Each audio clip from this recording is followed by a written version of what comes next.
And welcome to Light Years. Sam Sfandiari here, across from me, sitting in for Andy. Aaron, my man. That may be the end of politeness on the show right now. Okay, all right, okay. Oh, all right. It was Warriors, frustrating. Yeah, that was frustrating.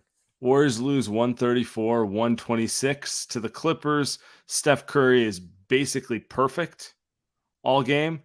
Yeah, he was quite And good. it does not matter. 20 for 28, 50 points. I did not realize he is now tied Wilt for the most 50 burgers over the age of 30. I A didn't know that record, either. a Okay. record I am almost 100% positive he will own by himself before he retires. Yeah, he'll have Just another. Yes, absolutely. just I think he's going to destroy the record if I'm being He honest will here. Like look definitely at have. I mean, at least one more. seven. He will definitely have one more. I mean, the first thing I want to say before we get into the game is he turned 35 yesterday. He doesn't Mm-hmm. even look close to declining, in my Correct. opinion. Um, this 7 number could very easily be 15 before he retires. Like Yeah. it doesn't matter. We always kind of thought he was a late bloomer, was going to have a later prime, and everything I'm watching indicates he's capable of playing at this level for a few more years at minimum, and Yeah. that's unheard of for NBA players, but 1,000% unheard of for small guards, and he is a small guard. Yeah. So I mean, you can look at CP3. I mean, who Steph loves to and did recently likes to poke at as far as small guards, And and by the way, still a productive player, but yeah, yes, but not that guy no more. Not no, not that at all, guy no not at more. all. And so, like, you're correct, and this may end up this 50-point game after 30 years old. I think may end up like the 10 plus threes record that Steph has. He has 23. I think it's Clay. It's not. It's not. I think Clay has the second most. It's either 9 or 8, and then there's a bunch of dudes, including Dame, Zach LaVine, who have 3. Yeah, And maybe 4. this one, I think this one may end up like that, where Steph feels like he puts the record away because the way he is playing now, and does not, to your point, it does not feel like his dominance, his greatness is based on athleticism. It's based on skill. It's based on shooting. It's based on IQ. So I think there is reason to think that he is going to be this guy for at least a handful of more years. So there are more 50 burgers coming, and I think that the graphic that you were just putting up, I think there's reason to believe that Yeah, Steph for will do those this. listening, on the pod feed, I pulled up the numbers. Steph has 23 10 plus 3-point games. Second is Clay with 9, and then Right. third is Dame with 5. And Okay, there's a bunch of threes. and then No, to not a bunch, a Larsul's few threes. to Yeah. Larsul's point, it's a bunch of 3s and 1s, which just kind of speaks to how it just uncharted the Yeah. territory he's. So I think there's a decent chance because of what we're seeing from Steph now, and because I don't think there's no evidence that there will be some diminishment in anytime soon. I think there's a likelihood that he makes that plus 10 3-pointers made in a game record look like plus 50 over, what was it, 30 years old? Yeah. I think there is a I think it's safe to not assume, but I think it's safe to prognosticate that record is going to look like this one. And that's in many ways what makes tonight frustrating, because we can talk about Steph all day and discuss the fact that I really do think he has a chance to be basketball's Tom Brady. Like, he's more athletic at 35 than he was at 25. Mm-hmm. Maybe Strength not yeah. as quick as he was at 25, but like more functionally athletic. Mm-hmm. Like 25-year-old Steph.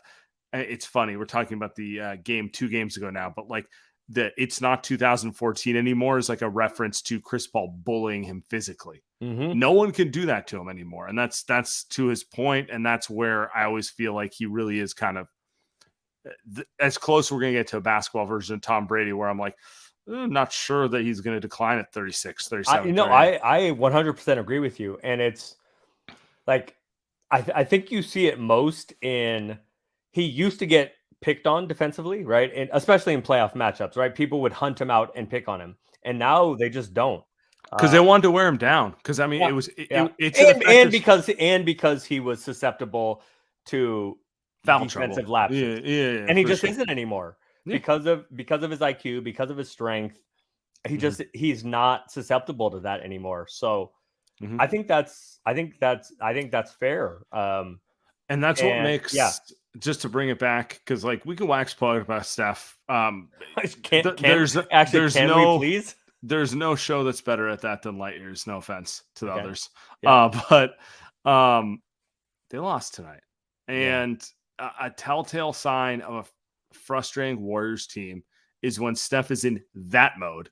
And every listener knows what that mode is. Some of the shots he hit tonight were just absurd. I mean, the floaters, the kind of in between one-footed push shots, that's when I know he's in alien mode more than anything. Yeah. And it didn't matter because he didn't have enough support. Like Zubac basically owned the glass. He did.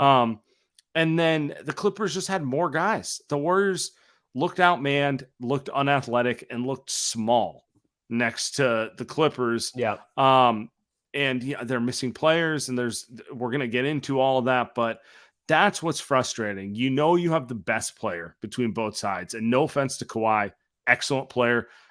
It's not a conversation. Who's the better player? No, it's not.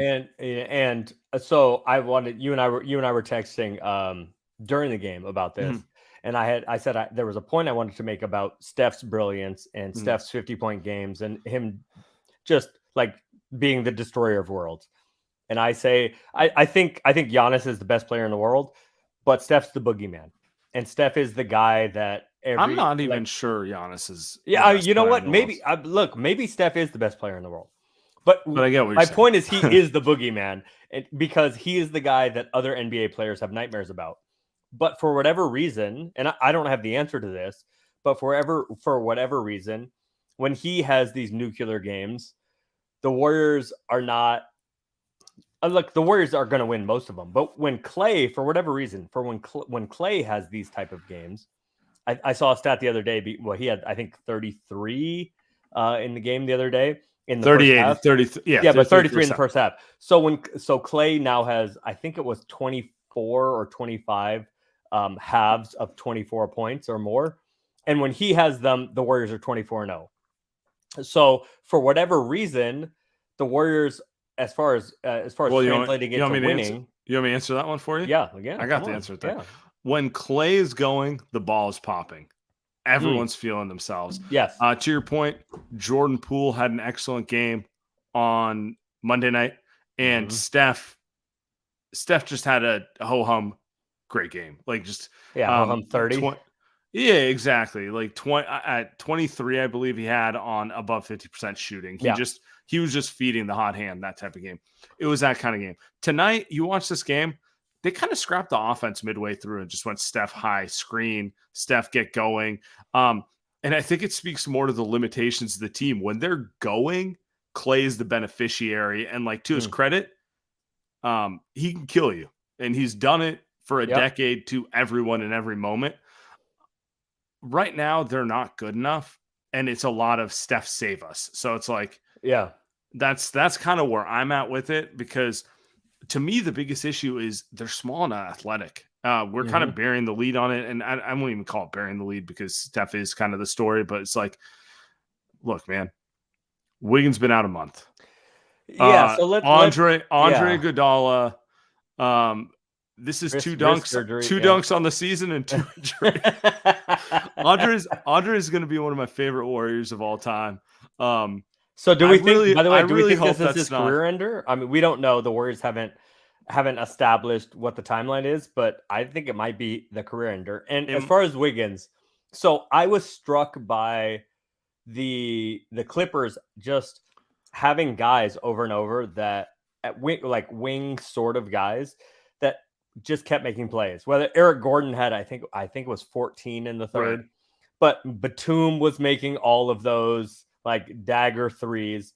And the Clippers' depth showed, and it did show it did put a highlight on the absence of Wiggs. We can talk about like neither like you and I don't, you maybe know more than me, but neither one of us knows like exactly why. We've all heard things about why he might be gone, but none of us actually know. Um, and then there was kind of a back and forth today about what fans are Yeah, owed. So let's hold off on that real all right, quick. we'll hold off on it. Yeah, I mean, But I think it showed the absence of Wiggins today or tonight, like just guys, just the wing size guys or wing players on the Clippers kind of getting what they wanted. I mean, they have like 6 or 7 of them, and the Warriors only had 20-year-old Jonathan Kuminga, who I thought gave them good minutes tonight, Yeah. but he's 20 And and coming off an ankle injury. yeah, and it's a lot to ask of a guy that young to step into being the wing stopper for a team. Yeah, like going through the rest of it with the Warriors here, I mean, Dante is playing 33 minutes. He's closer to 6'3" than he is to 6'5". Yep. I'll put it that way. He's been a revelation for the team, but I don't think when they signed him, they thought he was going to be the guy who's guarding Kawhi Leonard on the regular, which is what this game devolved to. Yeah. Clay always will put forth a defensive effort, but even though he's pretty much back offensively to who he was pre-injury, he's not defensively, not the player you want guarding Paul George or Kawhi Leonard the entire game. And then to your point, Wiggins out, Andre Iguodala out. And by the way, Iggy had looked good Iggy had looked good when he was in. He looked like pretty spry and like he could contribute something. So he did. Like he's played, I don't know, whatever, 8 games this year. So that's kind of throwaway, but it does feel like a loss because recently he was looking like a contributor. We got a super chat from Awesome. Game was lost by Joe Lacob. They need wings. Kerr just needs to play. JK more than 17 minutes. Steph is great, but Wiggs needs to come back. I think that's what we're getting at. Like, what's frustrating about this Warriors team is, in my mind, I'm thinking if Wiggins does come back, they get GP2 back. That plugs a lot of the defensive holes on the perimeter. But is it enough? That's a debatable question. You're looking at this roster. Ryan Rollins, A, never played for the team all year. B, he's done for the year. They have an open roster spot. That's 2. Patrick Baldwin's a rookie. That's 3. Andre Iguodala is older than the coaching staff. That's 4. At a certain point, like you start running, you're sneaking in older than the coaching staff. That's funny. I mean, at least like some of them, you know, not all of them, not all, you know. Kenny Atkins still got years on him. Yeah. And it kind of speaks to a point where it's like this roster needed everyone to be healthy at all times because it has no margin for error. And it's very frustrating to deal with that when you see the level Steph Curry's playing at, which in my opinion, still as good as any player in the NBA. You may think Giannis is the best player in the league, but I'm not convinced he's better than Steph Curry. I'm not convinced if you gave them equal teams, Giannis's team would come out ahead. And that's the point. There's only a few guys in the NBA who you can make that case about. It's like Giannis, LeBron, if he's healthy, you can always make that case about. Steph, you can make that case about. I think that's it. I might throw KD in there. But you get my point. It's like it's a list of 3 to 5, depending on how you feel.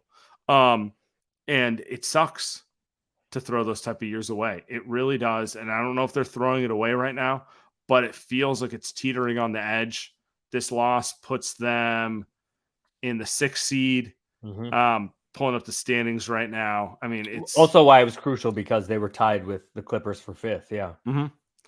A 1 game up on Minnesota and Dallas. Unclear what's going on in Dallas, but Minnesota's feisty. 2 games up. And Cat may play basketball again. Yeah, in his 2 games at some point. 2 games up on the Lakers, who had a terrible loss to the Rockets. But putting that aside, they're playing as good of basketball as anyone in the Western Conference, and their schedule is very favorable. It's favorable, yes. So I mean, it's one of those things where it's like, it's not that I expected them winning the Clippers, but throwing away performances like this sucks. Well, Just how much sucks. of it? I mean, how much of it to you? And I don't know the answer to this, but how much of it is as simple as the Warriors are the destroyer of worlds, and they're the 73-ish win Lakers at home, Warriors at home, and on the road they're the Washington Generals. Like I maybe mean, it that's, is as simple as that. but why? Okay, why do you think it is they're so terrible? There's a good article on the Ringer today, breaking into the numbers. And newsflash, teams shoot better than them on the road. Yeah, it's Um, always everybody said it's a 3-point defense, 3-point shooting defense that everybody says that's what it is, and by the numbers that's what it is, mhm. and that is largely based on luck. So I think it's probably more than that, but I don't have a Well, great answer. And which Steph has been asked about it, Draymond's been asked about it, I'll give you my and theory then. Uh, please, I mean, please, because it is to first be off, this stark is shocking. there's no way around it. This team has gone through what I would define as 5 or 6 different seasons. They didn't go through a wholesale roster change at the deadline like some teams, but early season with Wiseman getting force fed minutes, Mm-hmm, mid season with finding something, then injuries, then mm-hmm, more injuries. They have not had a consistent flow. They're not a deep team. They can't really afford injuries the way they did last year. mm-hmm. Um, and I think more than anything, defensively, they kind of fall apart when they get punched in the mouth on the road. Um, and that kind of speaks to personnel more than anything for me. It's one of those things where, yeah, dude, you miss Andrew Wiggins. He's missed 30-ish games this season. Yeah, Everyone's yeah. talking about He's played 30 something. Yeah.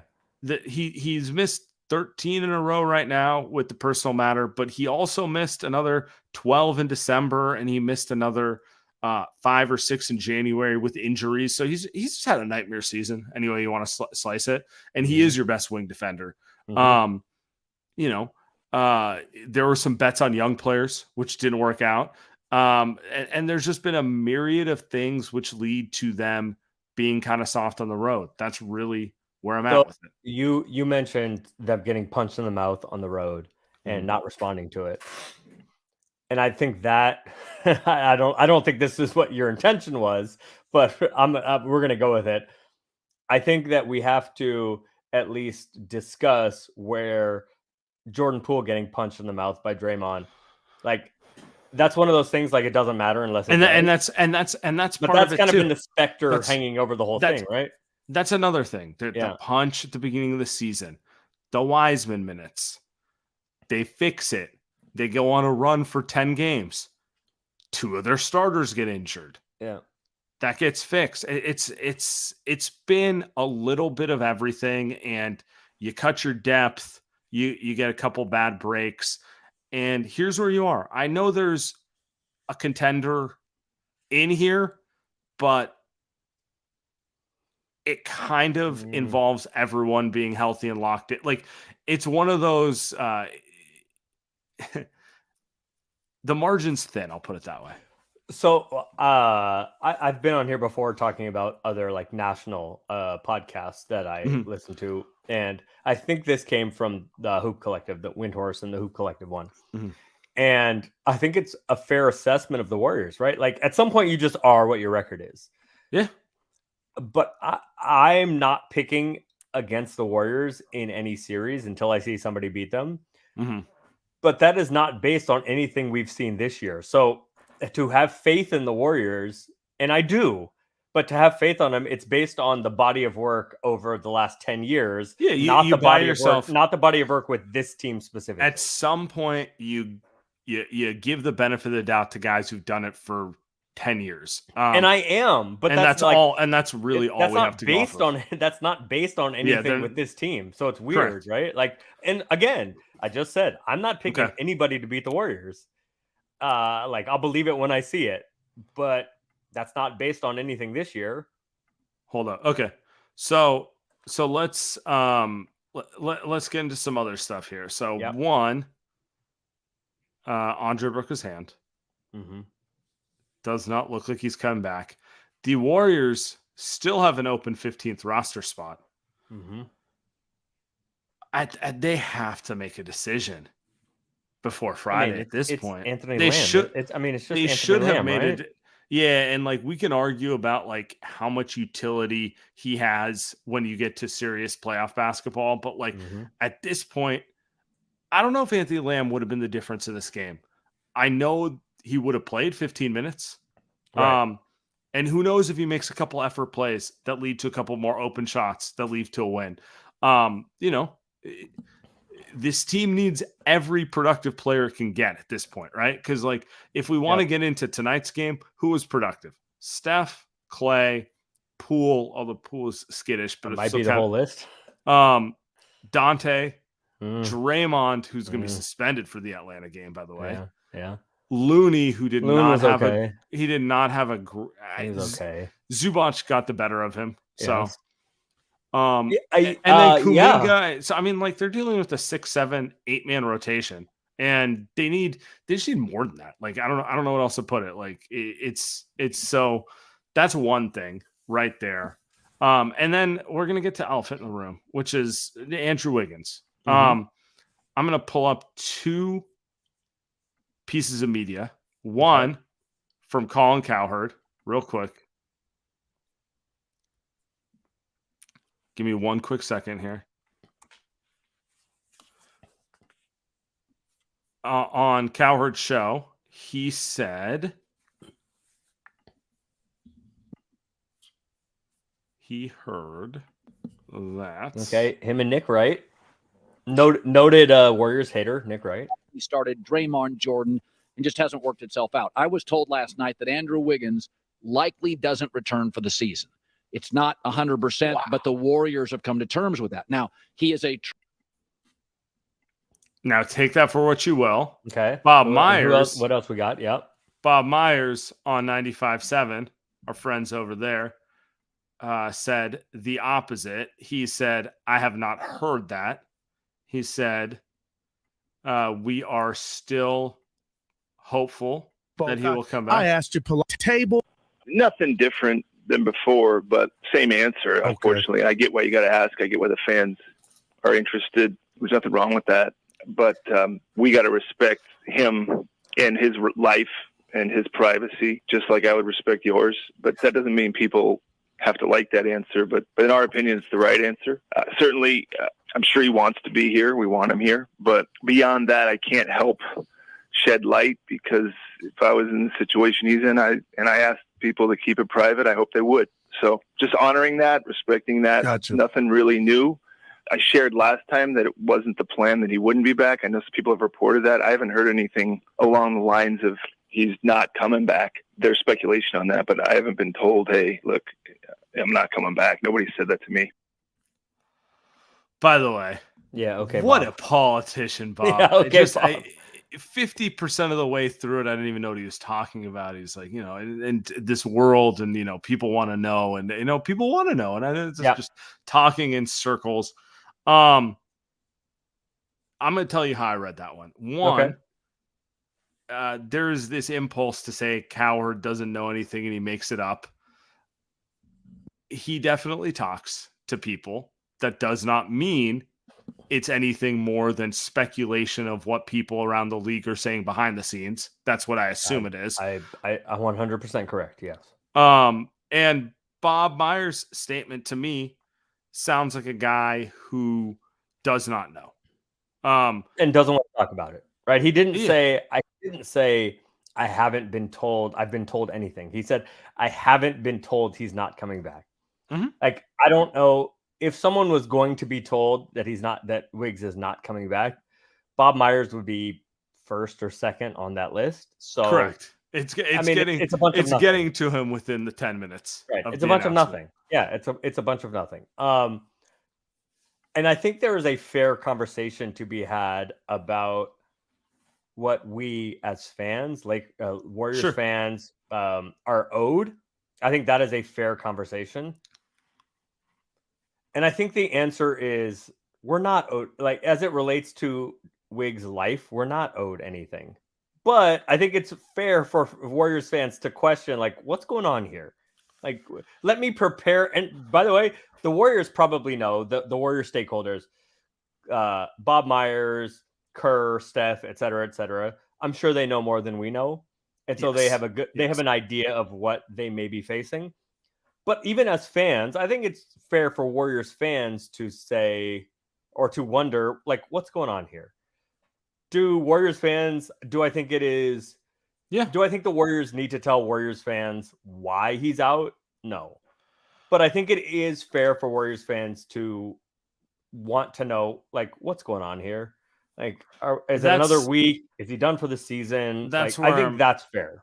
That's where I'm at with it. There's a weird impulse to silence people for asking the most common question of what's going on, right? I don't think you're gonna get an answer. And sorry, just it is what it is. Like, you can't force people to speak when they don't want to speak. And honestly, like, it's fine. But it's fair. 100% normal. Let us know what we're dealing with here. Yeah, but also more than that, I don't think it's worth talking down to people for wondering why the starting small forward's not there. Yeah, especially after this long. Yes. Yeah. So, like, if you want to say, look, if the Warriors want to say, hey, it's personal stuff, we're not talking about it, which is basically what they've done. We support him. That's pretty much the line. Yeah. Yeah, fine. That's fine. Fine. But I don't think it's unfair for Warriors fans to have pushback to say, like, a week from now, a month from now, in the playoffs, not at all. Like, set our expectations. What is going on? Right. Because if you say, hey, he's not coming back at all, then we can say, like, okay, I get it. I don't love it, but I get it. And that, exactly, to your point, sets the expectations. So I think the only thing fair, and I don't care. You and I have heard what it might be. Fine. But I think it is not unfair for fans to want to know, like, not that nobody needs to know, be in his personal business, but a week, a month, not at all. Like, sure. That's a fair ask. Yeah. I mean, again, I don't know what the correct answer is in terms of communication. I just know that a lot of fans invest a lot of time in this, and it's very common for them to want to ask what's going on. So I would never talk down to someone. No, because here's the thing, like, in my opinion, at least, if Wiggs is available and right, and him and like how he was in the playoffs, I think the Warriors could win the whole thing. If without him, they can't. So yeah, it is. In my opinion, it's a fair ask. Yeah. And we got a comment here from Solomon saying the team doesn't think he's coming back, but they don't want to close the door, it seems. I don't know that it's that. I don't know that they don't think he's coming back, but it's very clear to me that it's not an injury we'll reevaluate on Friday situation. They're not doing that. Wiggins will be reevaluated. Yeah, exactly. I mean, you know what I'm saying. Like, it's a little more unclear. It's nebulous. It's nebulous is the best way to put it. And so we're gonna have to see. And I'm just gonna leave it at that for the rest of the show. Like, look, we're gonna have this conversation pretty much every time. Yeah, but I agree with you. I think it is unfair to talk down to fans that have these questions. I think that's unfair. Yeah, you can't hit them up for money and say invest in this team and oh my goodness, how cool is Wiggs? Let's make him an all-star. And then when there's no clue of why he's coming, say be quiet. Don't ask us what's up. That's not how that works. And anyone telling you that was a Sam shot at K-pop is what I heard there. But exactly, I need to know. Get K-pop, you hate K-pop is what all I heard there. What is up, K-pop? No, I mean it's one of those things where it's like no one's being malicious when they ask this sort of stuff. So whether they need to know or not is a different conversation. But it's like I'm not going to get mad every time I get a text, a DM, a reply asking me what's up with Wiggins. Like, how dare you? So no. And by the way, the league at large, certainly has thoughts on this and certainly has ideas. And it might be right. You and I have both heard rumors. It might be right. It might not be right. But I mean, the questions are fair. Yeah, it's fair. Let's get to some voicemails here. So let's get it. What's up, guys? It's TJ. I'm probably gonna be calling after every game now that I found his number. But yeah, I kind of use this as my therapy call. Yeah, I'm calling with a minute left in the fourth quarter. First, I just want to say Steph is crazy. We're witnessing crazy stuff right now, but yeah, I counted about 10 trips down where Clippers just scored or got a board every time down. I don't know what's going on with our defense. I don't know if we're just not, I don't know what it is, man. What do you guys think about the defense? What can we do better? Is the defense on the road just harder? Zubats was a beast on the boards as well, so was Westbrook. Yeah, sucks that Curry's 50-something point game. I think he'll get 50 by the end of the game, but yeah, sucks that his game he did all that, and I think we're still going to lose. But yeah, thanks for taking my call. Later, guys. First off, TJ, appreciate the call. Call in. Keep the number, as much as you want. I think the defense is as simple as they're outmanned. Like this game just felt to me like no third. Sorry. And then you're missing, that was optimistic. You're missing most of your best wing defense. Like at a certain point, you can only effort up defense so much. Like I was impressed with the Warriors' effort.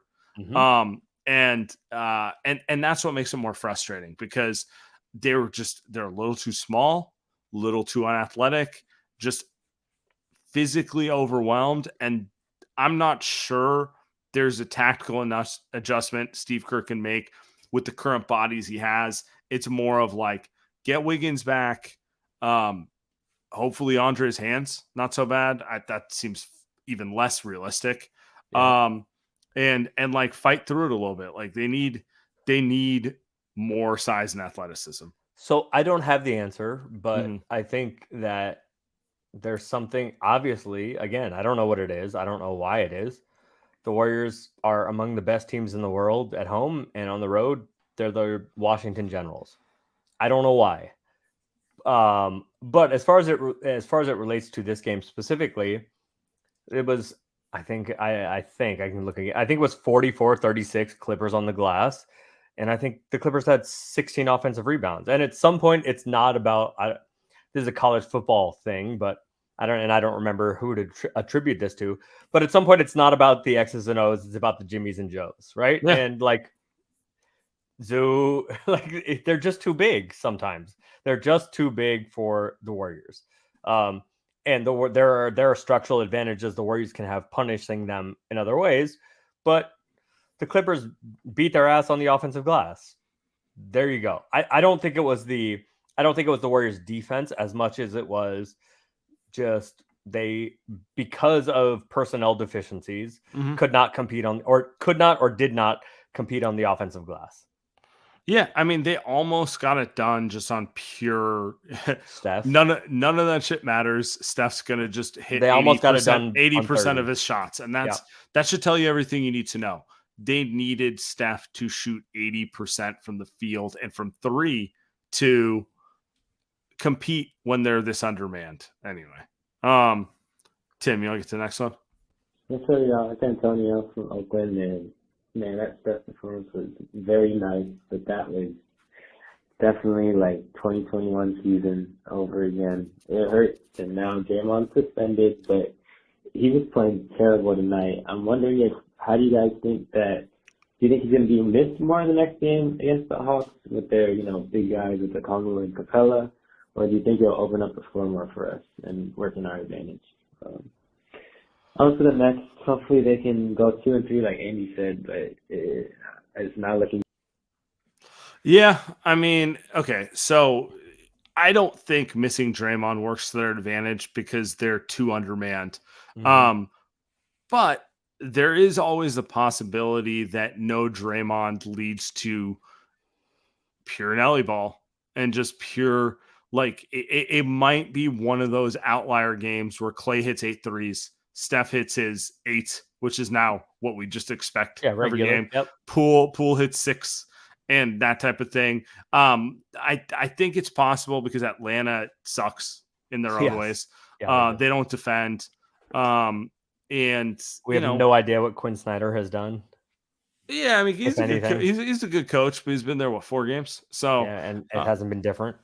No, and I don't expect it to be different till next year. So it's one of those things where like maybe, but it's a complete variance play if it happens. Yeah, I mean, I think we underrate, not you and I, but just people in general underrate Dre's contribution to the offense.